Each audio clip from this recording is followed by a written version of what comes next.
की व्याख्या कर रहे हैं। क्या कहते हैं कि सूर्य योद्धा का प्रतिनिधित्व करता है। सूर्य गर्म ऊर्जा है। सूर्य प्रचंड ऊर्जा है, प्रचंड ऊर्जा। चंद्रमा ध्यानी रहस्यवादी का प्रतिनिधित्व करता है। यह शीतल ऊर्जा है।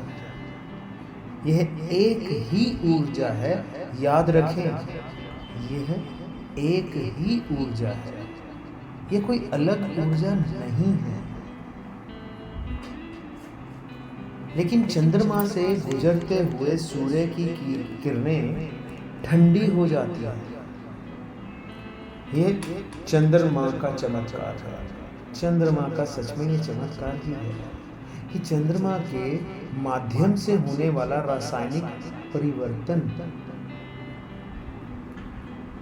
चंद्रमा केवल सूर्य की किरणों को प्रतिबिंबित करता है।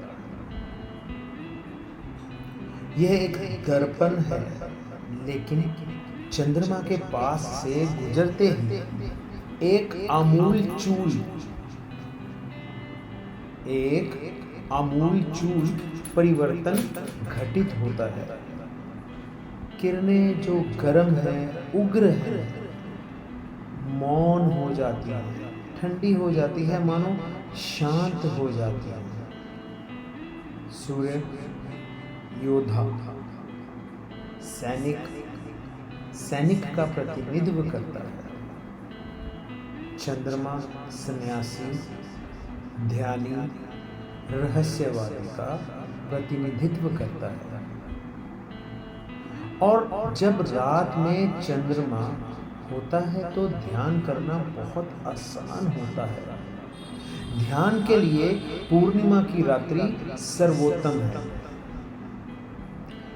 कई लोग जो बुद्ध बन गए हैं, उन्हें पूर्णिमा की रात को ज्ञान प्राप्त हुआ है। यहाँ तक कि स्वयं बुद्ध को भी यह एक संयोग हो सकता है, लेकिन यह याद रखना महत्वपूर्ण है, उनका जन्म पूर्णिमा की रात को हुआ था। वे पूर्णिमा की रात को प्रबुद्ध हुए और पूर्णिमा की रात को ही उनकी मृत्यु हुई। ऐसा लग रहा था कि पूर्णिमा के चंद्रमा में कुछ उसकी ऊर्जा के साथ तालमेल बिठा रहा है। ओशो ने किताब लिखी है जिसका टाइटल है धम्पदा, द वे ऑफ बुद्धा। इसका 11वां वॉल्यूम और चैप्टर या अध्याय 7 पढ़िएगा, आपको अच्छा लगेगा। रात और विशेष रूप से चांदनी रात ध्यान के लिए बहुत सहायक पाई गई। अब विज्ञान को भी संदेह है कि चंद्रमा का मन पर एक निश्चित प्रभाव होता है। चंद्रमा का मन पर एक निश्चित प्रभाव होता है। अब ये विज्ञान भी मानने लग गया है, क्योंकि अधिकतर लोग जो पागल हो जाते हैं वे पूर्णिमा की रात को पागल होते हैं। इसीलिए यह शब्द पागल है। यह लूना चंद्रमा से आता है। दूसरा शब्द है मून स्ट्रक। दूसरा शब्द है मून स्ट्रक। किसी भी अन्य समय की तुलना में पूर्णिमा पर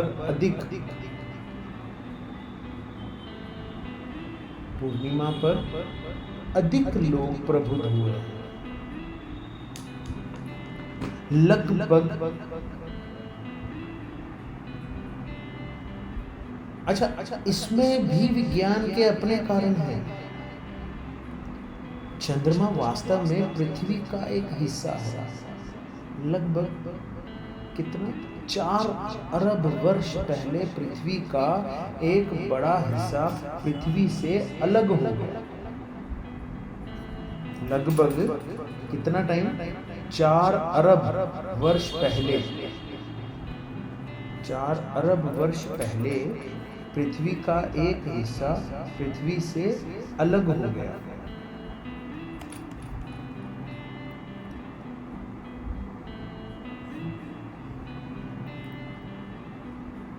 पृथ्वी और चंद्रमा एक ही रहे हैं। हमारे सभी विशाल महासागर उसी टुकड़े के कारण हैं। गहरी घाटियां बारिश के भरने के लिए छोड़ दी गई और वे महासागर बन गए। गहरी घाटियां इसलिए छोड़ दी गई कि जब बारिश हो तो वो भर जाए, इसलिए वे महासागर हो गए।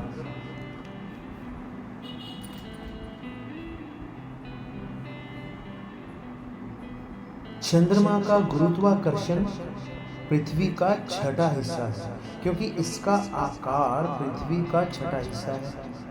इसका मतलब है कि चंद्रमा को देखते हुए आप धीरे धीरे धीरे धीरे अधिक हल्के हो जाते हैं।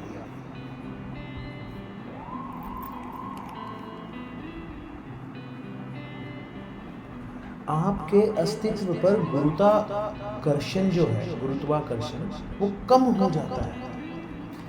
यह वैज्ञानिक की व्याख्या है और आप समुद्रों पर प्रभाव देख सकते हैं, क्योंकि उन्हें चंद्रमा का स्थान धारण कर रखा है। किसने? समुद्रों ने चंद्रमा का स्थान धारण कर रखा है, जहां कभी चंद्रमा हुआ करता था। इसलिए पूर्णिमा पर महान ज्वार आता है। ज्वार भाटा आपने बचपन में किताबों में पढ़ा होगा, साइंस की, विज्ञान की किताबों में, जब समुद्र की लहरें बहुत ऊंचे उठती थी। मानव शरीर में 80% पानी, समुद्र का पानी और समान रसायन होते हैं। जैसे समुद्र में ज्वार भाटा उठता है, वैसे ही मनुष्य के भीतर भी कुछ तो उठता है।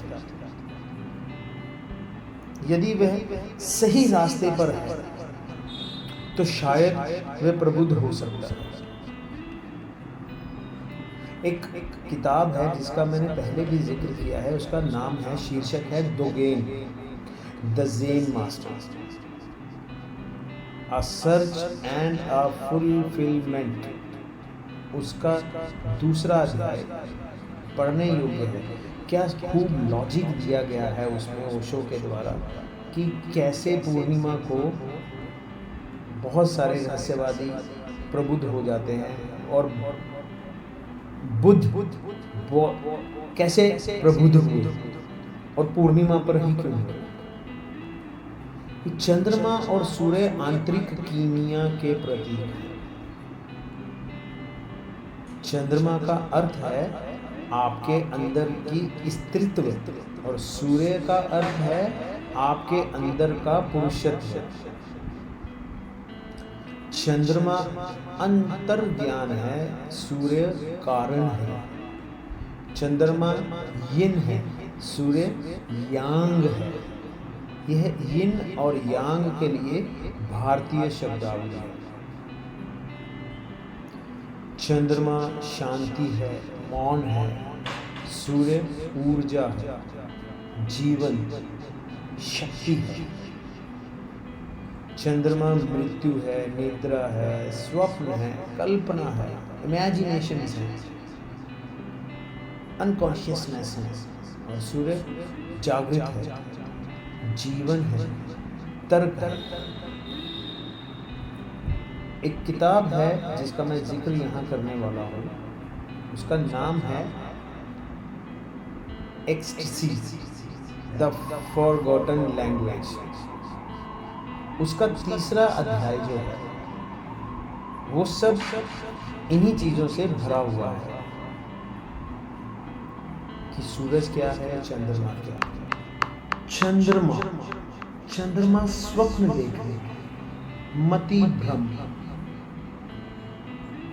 यानी चंद्रमा is a symbol of dreaming, स्वप्न देखना, मति भ्रम उसका प्रतीक है।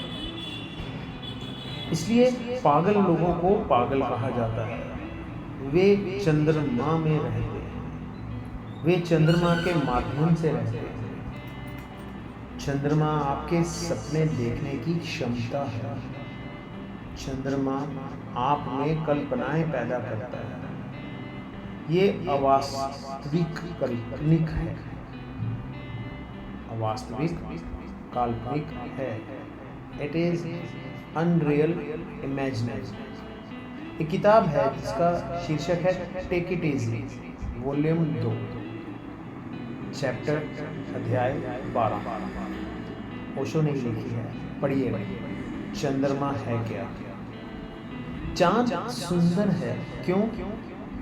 क्योंकि सदियों से आपको सिखाया गया है कि चंद्रमा सुंदर है। सदियों से कवि चंद्रमा के बारे में बात करते हैं, गाते हैं। सदियों से लोगों ने इन पे विश्वास भी किया है। अब ये जड़ हो गया है। बेशक कुछ चीज़ें हैं जो चंद्रमा के साथ होती हैं, ये बहुत सुखदायक होता है। आप शांत महसूस करते हैं और चंद्रमा की रोशनी पूरी प्रकृति को एक रहस्यमय सुगंध देती है। ये एक प्रकार का सम्मोहन देता है। आप थोड़ी नींद और जागने का अनुभव करते हैं और चीजें अधिक सुंदर दिखती हैं। ये दुनिया को एक स्वप्न जैसा गुण देता है। इसलिए हम पागल लोगों को पागल कहते हैं। पागल शब्द लूना यानी चंद्रमा से आया है। वे पागल हो गए हैं, चंद्रमा से प्रभावित हो गए हैं। एक किताब है जिसका शीर्षक है तंत्र, द सुप्रीम अंडरस्टैंडिंग। उसका 8वां अध्याय आप पढ़िए। गौतम बुद्ध के कारण ज़ेन में चंद्रमा प्रतीकात्मक बन गया है। गौतम बुद्ध का जन्म पूर्णिमा की रात को हुआ था। पूर्णिमा की रात को ही उनको ज्ञान प्राप्त हुआ था और पूर्णिमा की रात को ही उनकी मृत्यु भी हुई। इसी संयोग के कारण चंद्रमा बुद्ध का प्रतीक बन गया।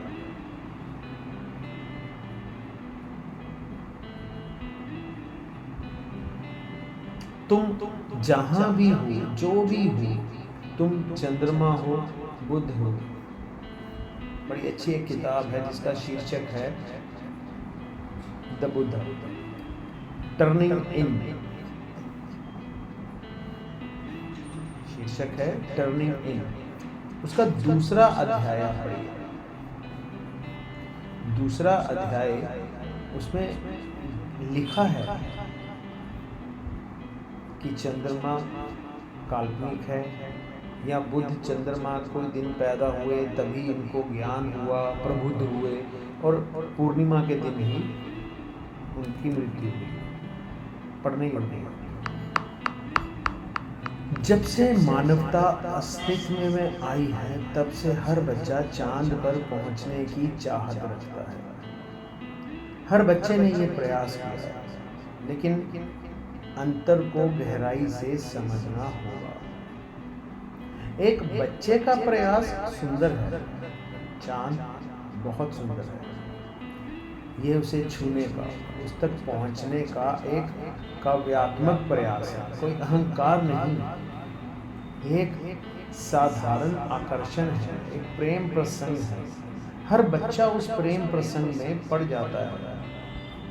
यदि आपको कोई ऐसा बच्चा मिल जाए जो चंद्रमा से आकर्षित ना हो, तो वह किस प्रकार का बच्चा है? चंद्रमा एक सूक्ष्म काव्य है, एक सूक्ष्म आकर्षण पैदा करता है। कोई भी इसे छूकर महसूस करना चाहेगा, कोई चांद पर जाना चाहेगा। एक किताब है योग, द अल्फा एंड ओमेगा। इसका जिक्र मैंने अपने पहले पॉडकास्ट में भी किया है। उसका वॉल्यूम 2 और अध्याय भी 2 आप पढ़िएगा, आपका इंटरेस्ट बन जाएगा पूरी किताब पढ़ने के लिए। स्त्री ऊर्जा को मुक्त करना होगा, वही संतुलन ला सकता है।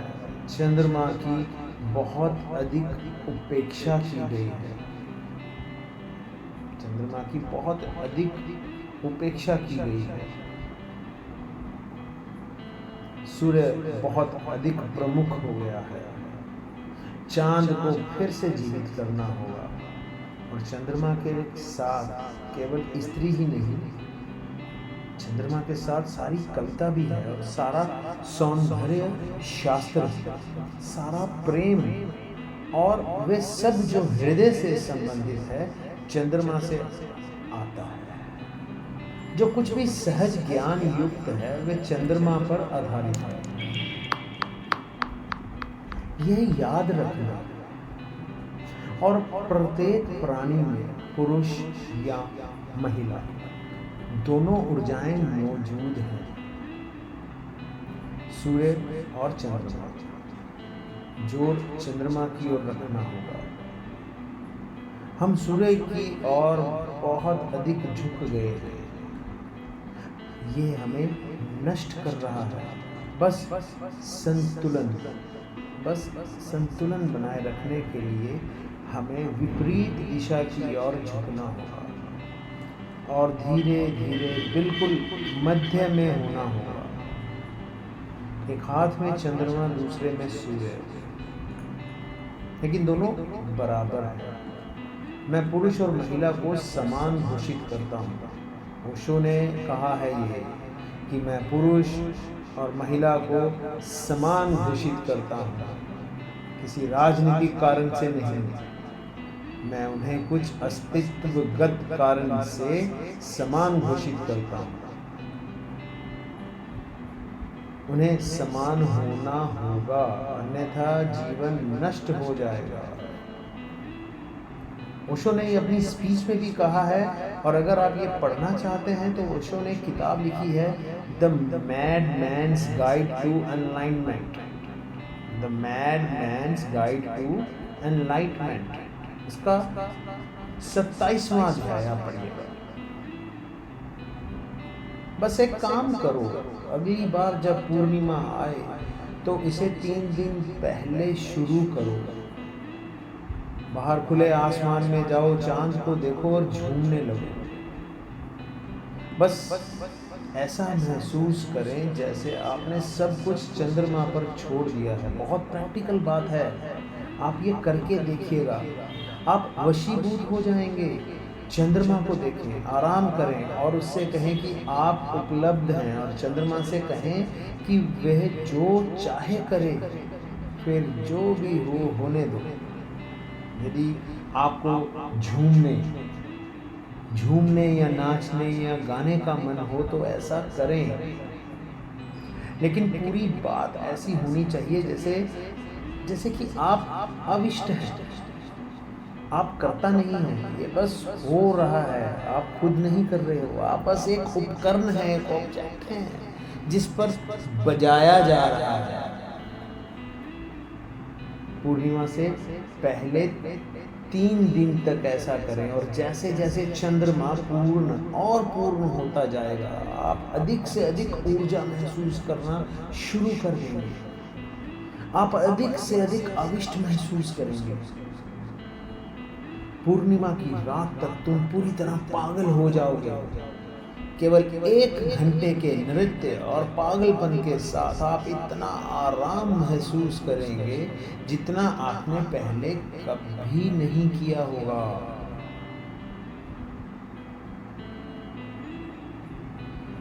जितना आपने पहले कभी नहीं किया होगा।